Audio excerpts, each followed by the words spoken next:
In this lecture, we will be studying the last part of looping, and that is the jumps in loop. So we will be studying about jumps in loop. So what does it mean? So let's take one example. So I want to print just the even numbers. So the question is print even numbers. So we want to print the even numbers. So what I can do is that I can say that okay, if, so we will start with the for loop. So for I is equal to 1, I is less than equal to 10, I plus plus, and then what we can do is that we will check that if I percentage 2, so if this is not equal to 0, which means it's not an even number, or basically it's an odd number, so then I will say continue, and here I will do printf percentage %d and then /n, this will be a comma, and then I. So let's see now what happens. So what I have done is I have used a new keyword continue. So what it means is that if this condition is true, then it will continue. So basically for all odd numbers,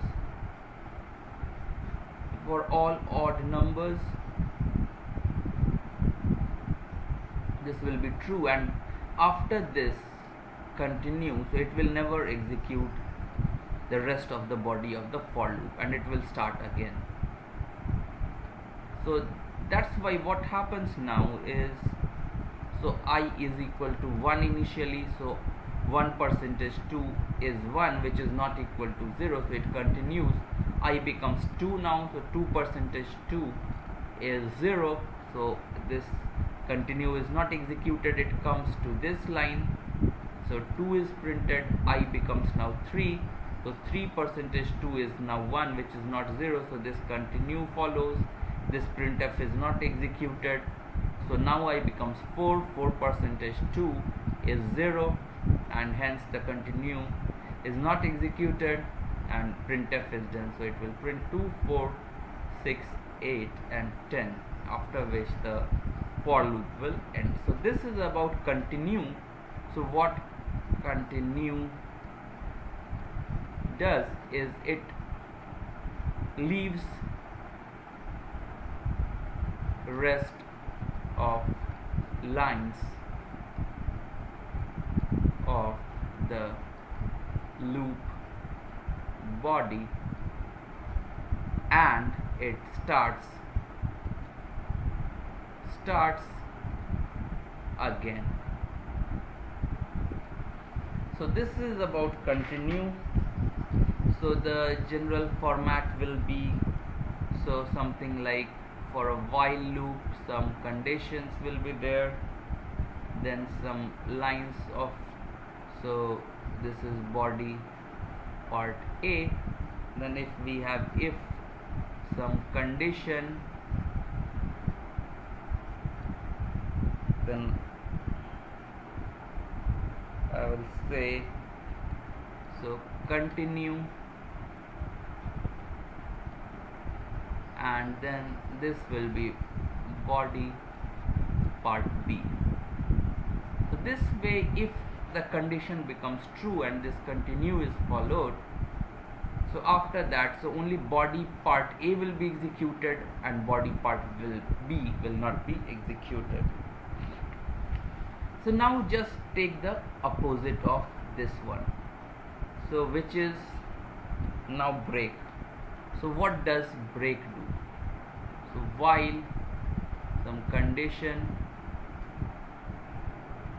So again, so if I have if some condition and then break, so what will happen is that it will be a kind of, I will exit from the loop itself and I will go to the next line, which will be the end of the loop of the for or while loop. So I will come to this part. So let's see some example of, like, I should only print negative numbers. Okay, so let's have something like, I have int x is equal to minus 10. Now I do while x is less than 10, I do printf %d /n and x. So what happens now is that this will print for me all the numbers, and then of course I have to do x plus plus.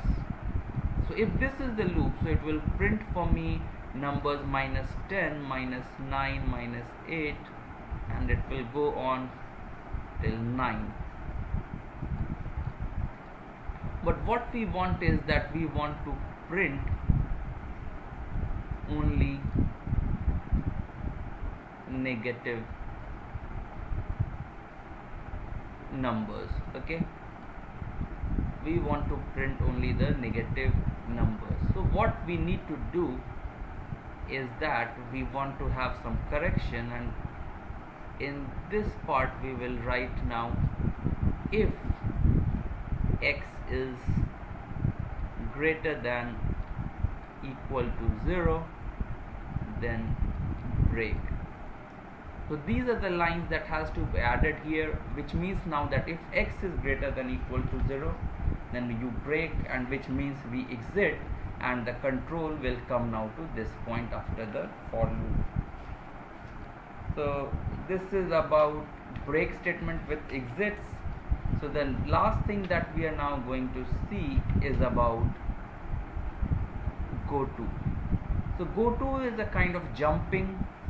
So this tells that, okay, to the compiler to jump to some position. So for example, let's see what we do is that, so we have a code while something. So if some error, then I write go to some label which is stop. And what happens here is, so afterwards I have a stop label here, I have some piece of code which will be executed here.